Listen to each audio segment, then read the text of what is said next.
안녕하세요. 사랑하는 성도님, 반갑습니다. 구원의 주님이 우리와 함께 하십니다.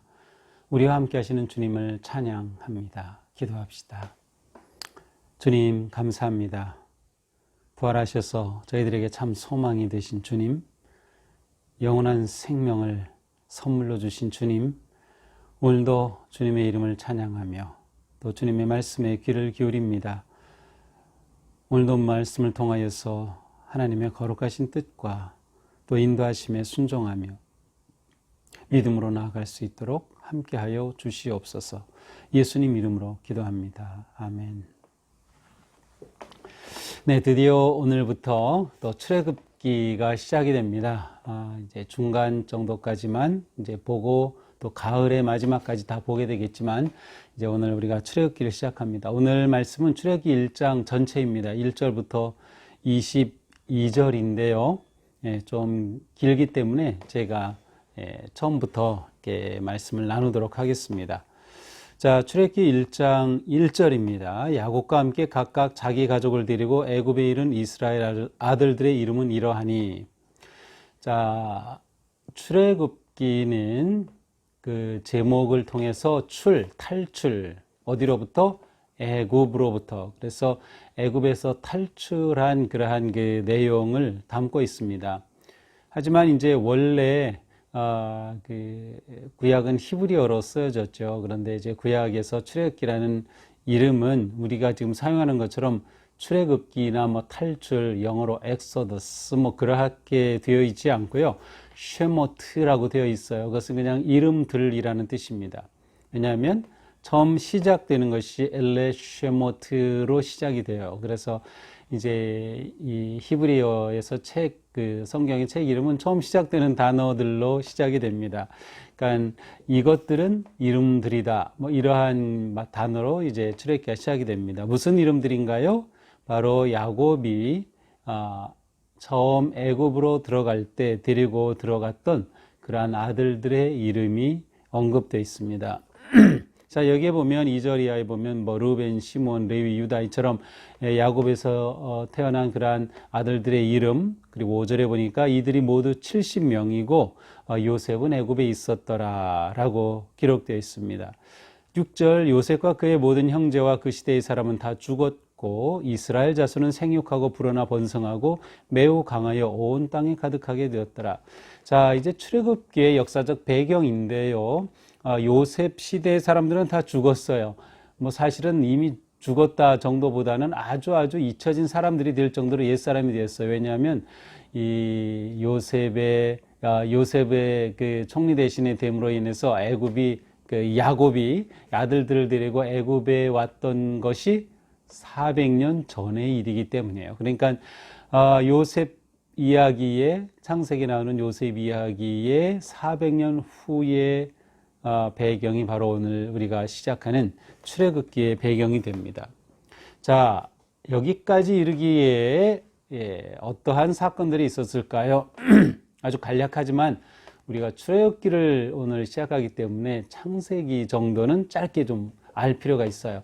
우리가 잘 알듯 창세기는 하나님의 창조, 역사, 시간의 시작으로부터 시작이 되죠. 그래서 창세기에서는 처음 하나님이 행하신 놀라운 창조 이야기, 그 다음에 인간의 타락 이야기, 그 다음 인간의 죄가 관영함으로 인해서 홍수 심판의 이야기, 그리고 인간의 교만을 꺾으신 바벨탑 사건이 나옵니다. 자, 이것이 창세기 1장부터 11장까지의 내용이고요.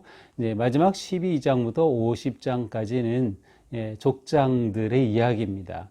4명의 대표적인 족장이 있죠. 누구죠? 아브라함, 이삭, 야곱. 그 다음에 야곱의 막내 누구인가요? 요셉입니다. 그렇습니다. 자, 이렇게 4명의 히브리 족장들의 이야기가 바로 창세기입니다. 자, 그래서 이 창세기는 창조로부터 시작해서 하나님이 아브라함을 택하시고 또 그로 큰 민족을 이루겠다고 약속하시고 그리고 마침내 야곱의 12아들의 이야기 그리고 11번째 아들이었던 요셉을 통하여서 기근으로 인해 야곱의 12아들과 온 가족이 70명, 또 어느 곳에서는 72명, 또 75명이라고도 기록되어 있는데요. 바로 이 가족들이 애굽으로 이주한 내용이 바로 창세기의 내용입니다. 자, 이로부터 400년이 지났습니다. 400년이 지났는데 상황이 완전히 바뀌었습니다. 8절입니다. 요셉을 알지 못하는 새 왕이 일어나 애굽을 다스리더니, 요셉을 알지 못하는 새 왕이 일어나 애굽을 다스리더니. 자, 애굽 이집트의 역사에 있어서 이 출애굽기의 배경을 이루는 시대는 바로 18왕조입니다. 이집트의 왕조가 계속 이제 1, 2, 3, 4, 18까지 이어져 오는데요. 이 18왕조 때 역사를 배경으로 해서 출애굽기가 기록이 되어 있습니다. 이 새로 일어난 왕이 이제 18왕조를 세우게 되는데요. 이 새로 18왕조를 세운 왕은 아모스라고 하는 왕입니다. 우리가 모세에 이제 곧 보게 될 텐데, 같은 아모세라고 하는 이름을 가진 왕이 18왕조를 창건했어요. 17왕조는 힉소스족으로 셈족, 그러니까 저 북쪽 뭐 이란, 이라크 저 북쪽에 있었던 사람들이 외진이죠. 엄격히 말하면 그 17왕조를 구성하여 다스렸어요. 그런데 이제 마침내 그들을 몰아내고 아모스가 18왕조를 시작한 것이죠.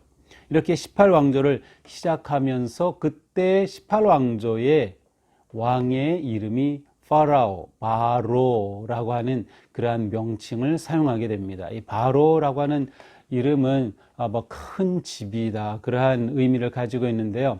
그러니까 이제 18왕조에서는 왕을 바로라고 불렀습니다. 바로 이렇게 새로운 왕이 일어난 것이죠. 자, 이렇게 새로운 왕이 되었는데, 이때 이 새 왕은 요셉을 전혀 이제는 인정하지도 모르는 그러한 알지 못하는 왕이었어요. 그러니까 이스라엘 백성들이 처음에 요셉 때에는 그 땅에 들어가서 인정받고 그들이 그곳에서 잘 정착하고 번성하고 있었지만 이제는 완전히 상황이 바뀐 것입니다. 어떻게 바뀌었습니까? 19절, 그가 이제 새 왕이 바로가 그 백성에게 이르되 이 백성 이스라엘 자손이 우리보다 많고 강하도다. 이스라엘 히브리인들이 백성들이 엄청 많아지는 겁니다. 물론 이 이집트 원래 이 주민들보다 더 많아진 것은 아니에요. 하지만 이 히브리인들의 숫자가 엄청 불어나면서 자칫 위협적인 존재가 될 수 있는 것입니다.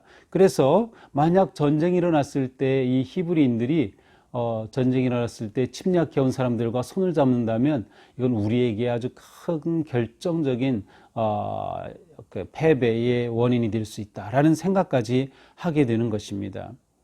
그렇게 되자 이 히브리인들을 그들이 억압하기 시작합니다. 그래서 히브리인들을 모두 중노동하는 일에 사용하게 되죠. 그래서 그들로 하여금 11절에 보니까 무거운 짐을 지워 괴롭게 하고 또 바로를 위해서 국고성 비돔과 람셋을 건축하게 하니라.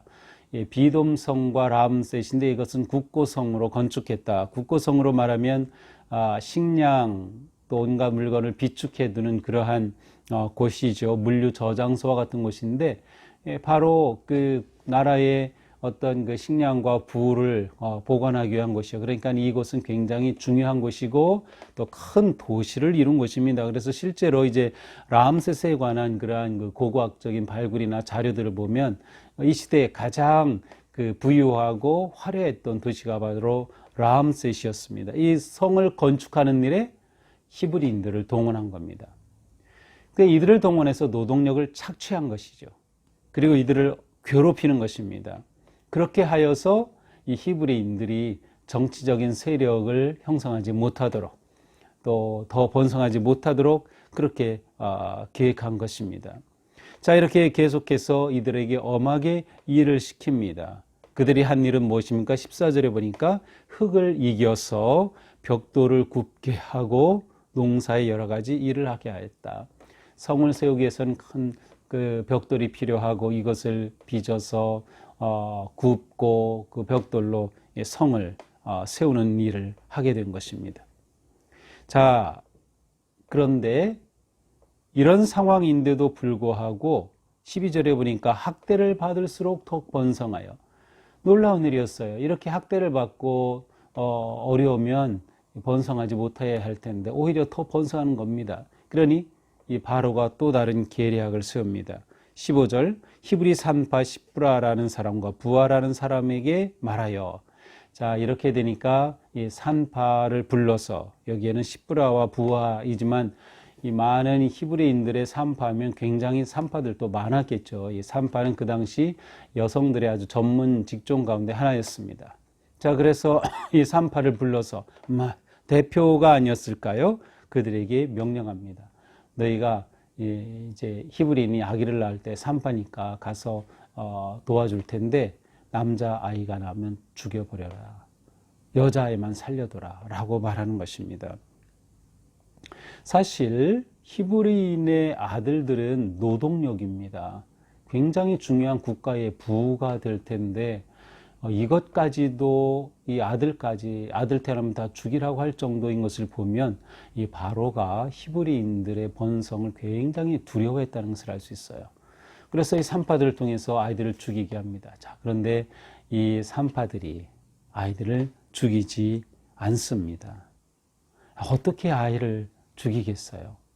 더군다나 이 산파들은 하나님을 경외하는 사람들이 분명합니다. 그래서 아이들을 죽이지 않고 살리게 됩니다. 그러니까 바로가 그 사실을 알고 화가 났습니다. 그래서 그들을 불러서 문책하죠. 너희들이 왜 아이들을 살렸느냐. 그러자 19절에 이 산파가 말합니다. 히브리 여인은 너무도 건장해서 아이가 태어난다고 해서 가면 벌써 아이를 다 출산했습니다. 그러니 어떻게 이미 출산한 아이를 죽입니까? 그것이 산파들의 대답이었어요. 아주 지혜로운 대답이었죠.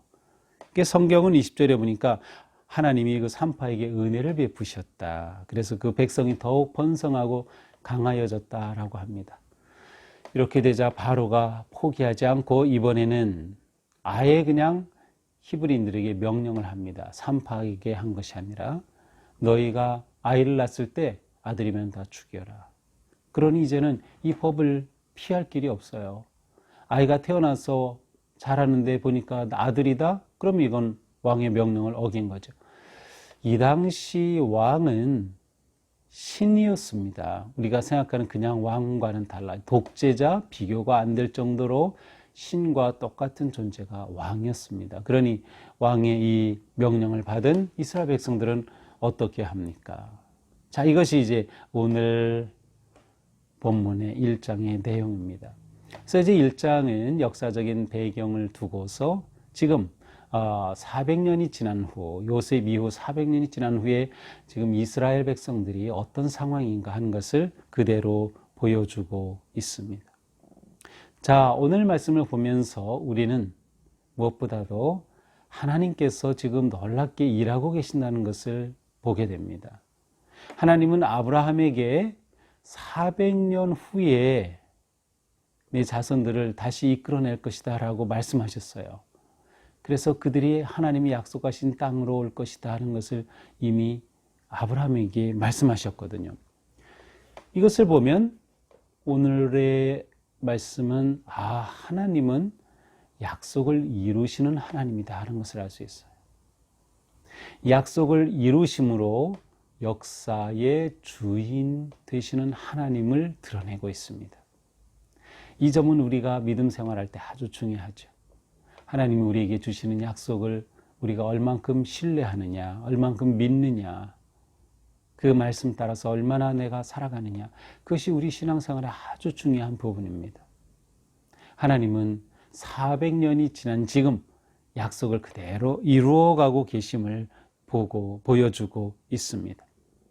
더 나아가서 하나님의 역사 속에서는 사람의 그 어떠한 꼼수도 통할 수 없다는 거예요. 하나님의 지혜가 사람의 꼼수를 이깁니다.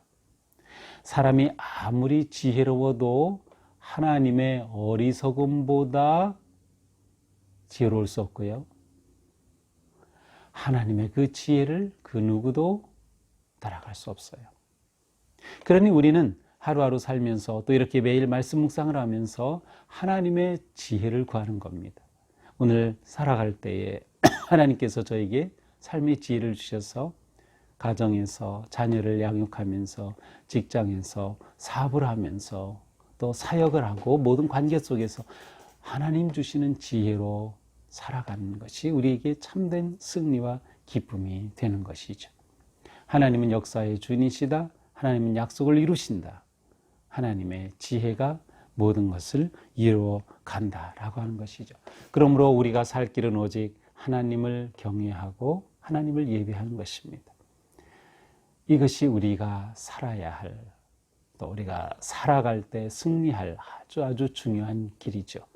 오직 여호와 하나님만을 경외하고 예배하고 섬기며 하나님이 주시는 지혜로 살아갈 때 우리의 삶은 주님 주시는 승리와 기쁨의 삶이 될 것입니다. 우리가 지금 많은 삶의 어려움 가운데 있지만 이런 상황에서도 끝까지 하나님의 약속을 붙잡고 신뢰하며 믿음으로 나아가서 승리하는 우리 모두가 되기를 주님의 이름으로 축복합니다. 기도합시다. 하나님, 이제 오늘부터 출애굽기를 보게 됩니다. 저희들이 이렇게 말씀을 통하여서 또 새로운 하나님의 역사하심을 깨닫게 하여 주시니 감사합니다.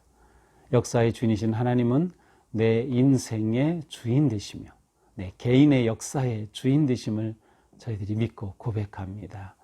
하나님의 지혜로 우리 인생을 거룩하고 바르게 살아갈 수 있도록 우리 모두에게 그 지혜와 은혜를 베풀어 주시옵소서. 언제나 하나님의 선하신 인도하심 속에 하나님의 뜻을 이루어가는 삶, 언약을 이루시는 주님을 끝까지 신뢰하며 믿음으로 굳게 서게 하여 주시옵소서. 예수님 이름으로 기도합니다. 아멘. 네, 오늘도 주님의 말씀 붙잡고 언약을 주시고 이루시는 하나님을 신뢰하며 힘차게 하루 승리하기를 축복합니다. 사랑합니다.